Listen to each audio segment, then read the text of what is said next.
Beyond the familiar crowns and coronets lie Europe's most fascinating noble titles and ancient traditions. From powerful electors who chose emperors to mysterious palatines who ruled with royal authority, discover the hidden hierarchy of European aristocracy that shaped medieval politics, influenced modern governments, and continues to intrigue us today.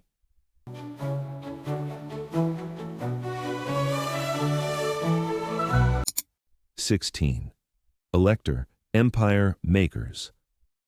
Elector represented the most powerful nobles within the Holy Roman Empire, possessing the exclusive right to choose the emperor and wielding influence that often exceeded royal authority.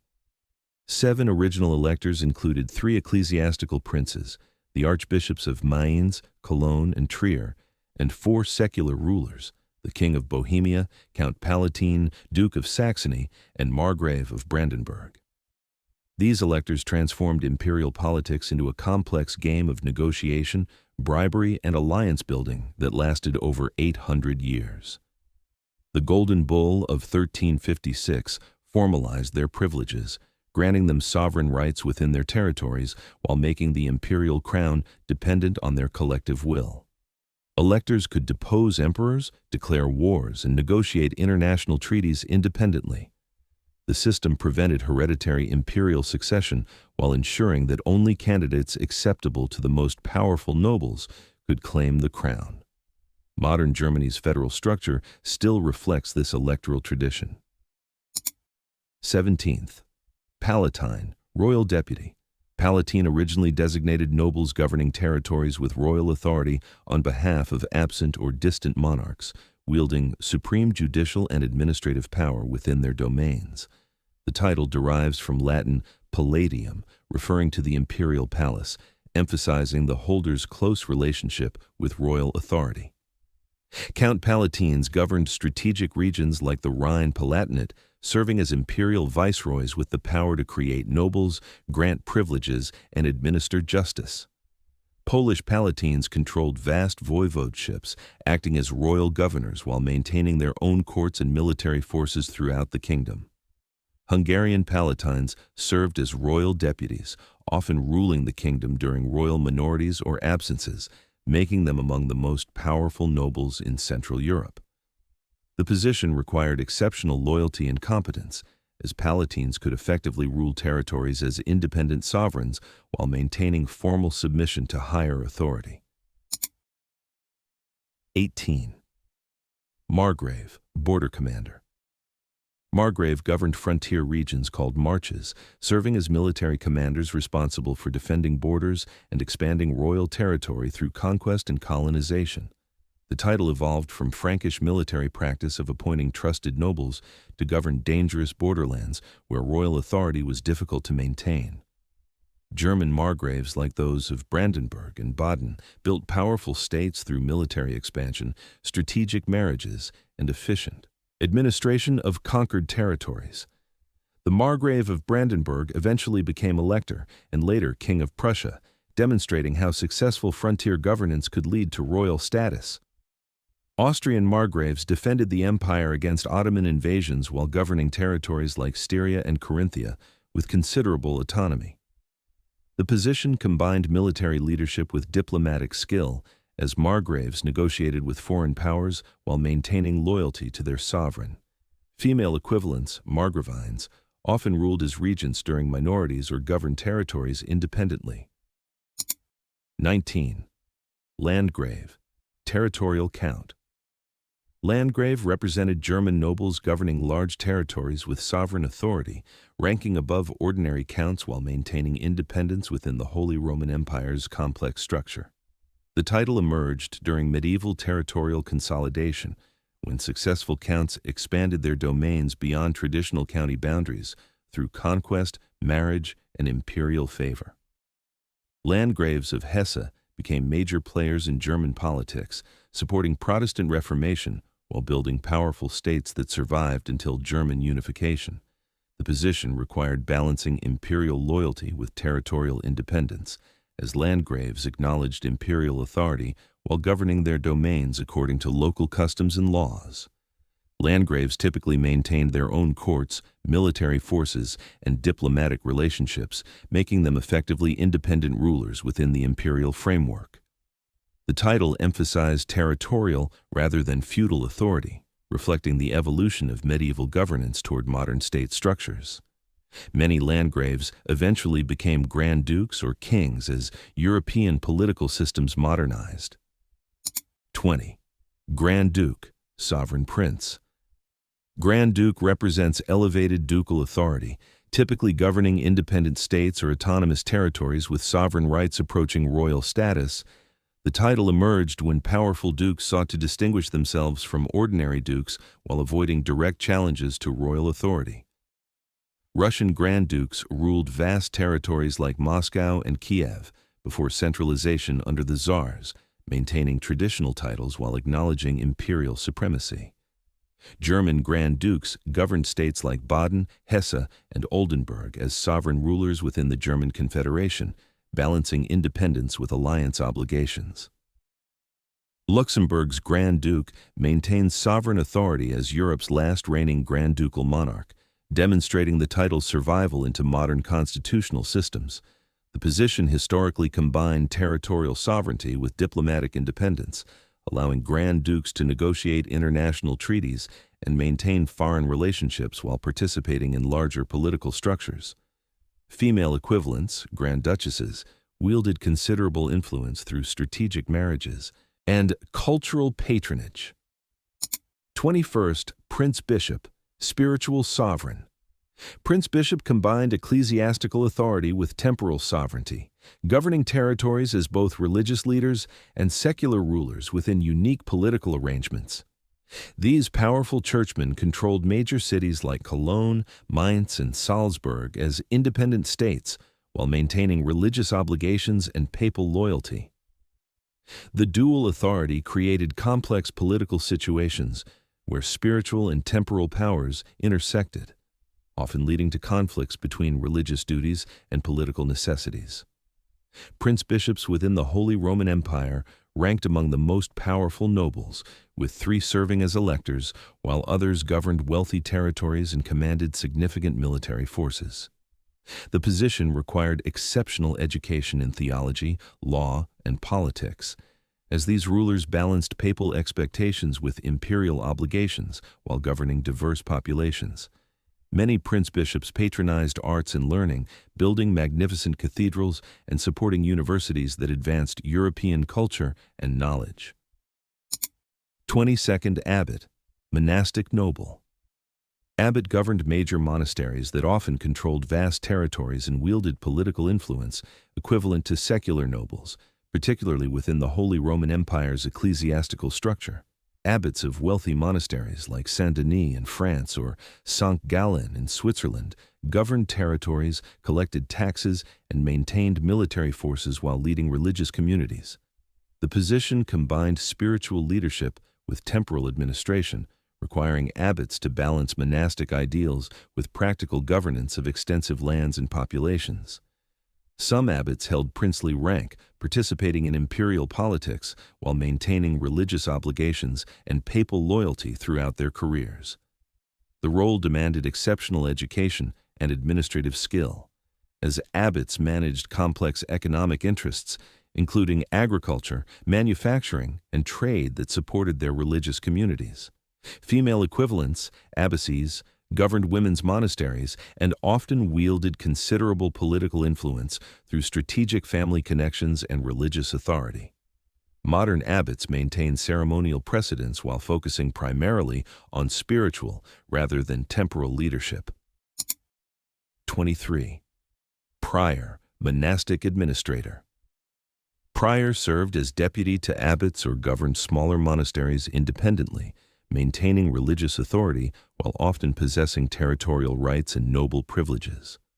The position evolved from practical needs of large monastic communities that required administrative delegation and regional governance of scattered properties.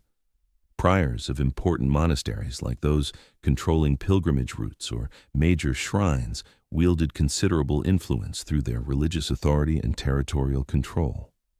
Many priors governed monastic territories with sovereign rights, collecting taxes, administering justice, and maintaining military forces while preserving their religious obligations. The role required balancing spiritual duties with practical governance, as priors managed complex economic interests that supported their religious communities. Some priors achieved princely rank through imperial favor or papal recognition, participating in political affairs while maintaining their religious vocation throughout their careers. 24th Clan Chief, Highland Authority. Clan chief governed Scottish Highland societies through traditional kinship systems that predated feudal structures while adapting to evolving political realities throughout British history. These leaders maintained authority through blood relationships, military prowess, and cultural tradition rather than formal noble titles, creating unique governance systems.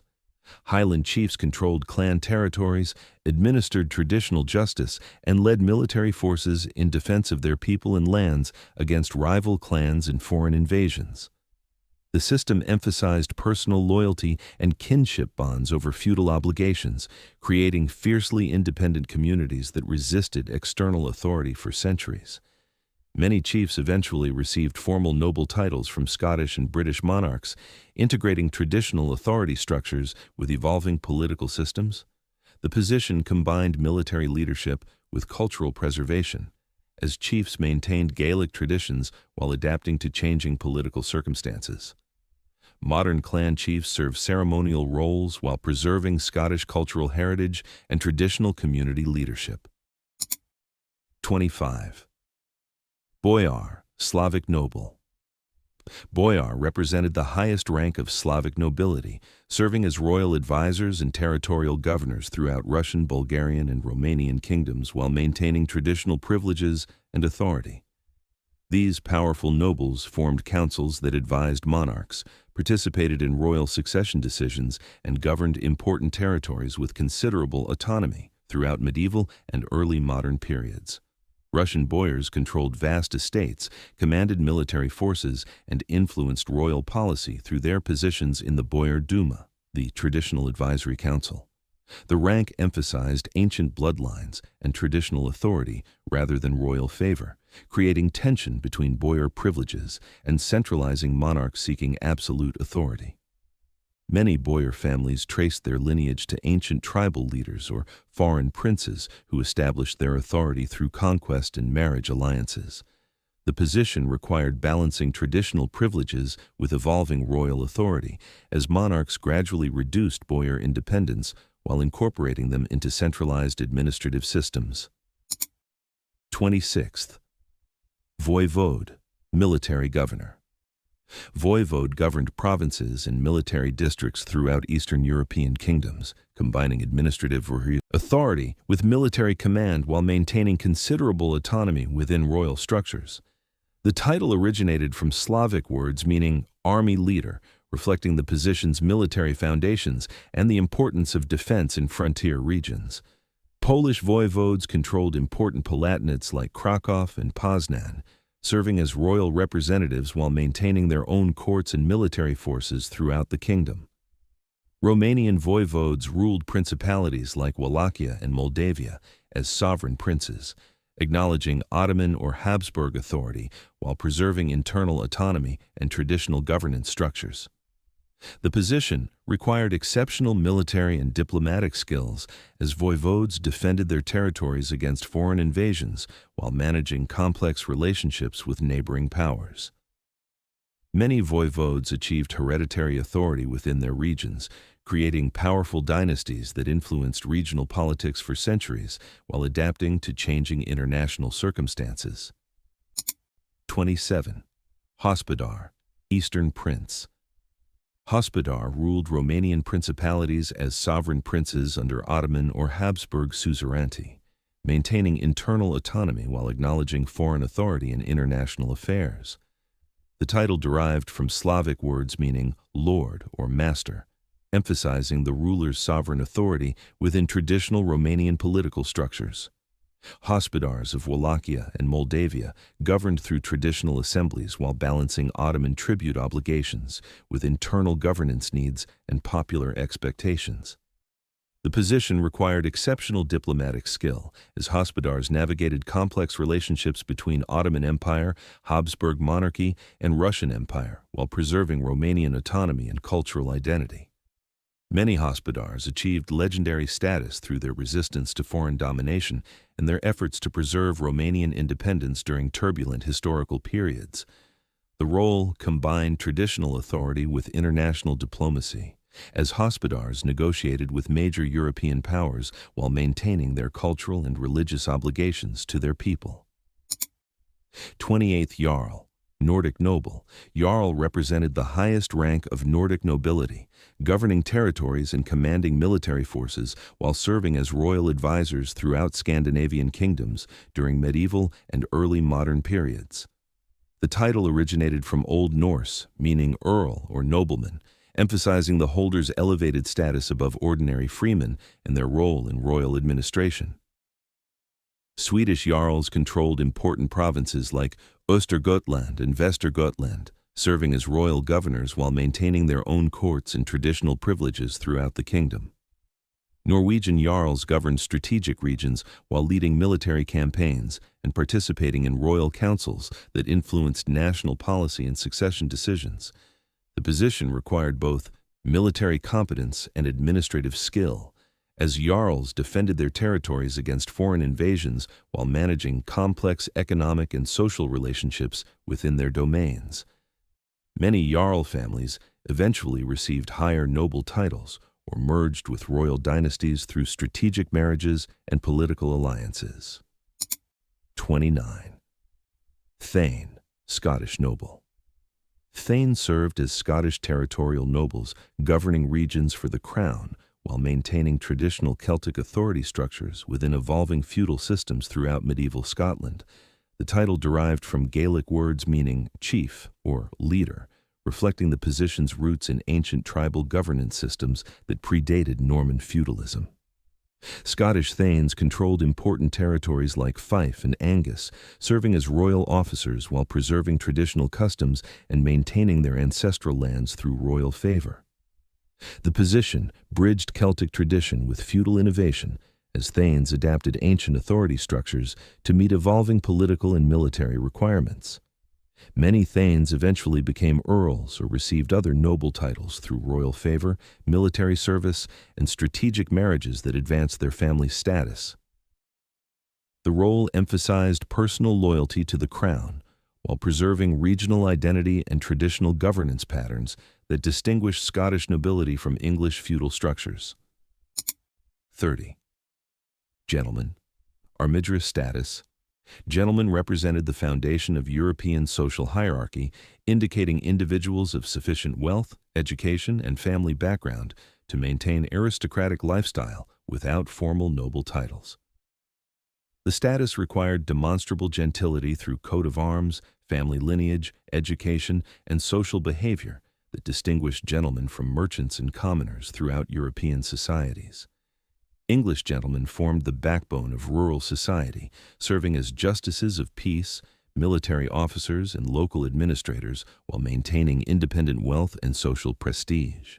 The position bridged nobility and common society, providing social advancement opportunities for successful merchants, professionals, and military officers seeking recognition of their elevated status. Continental European equivalents included French gentilshommes and German Edelleute, emphasizing universal recognition of genteel status across different cultural systems. Modern usage of gentleman reflects democratization of social distinctions while preserving concepts of courtesy, honor, and social responsibility that originated in aristocratic traditions.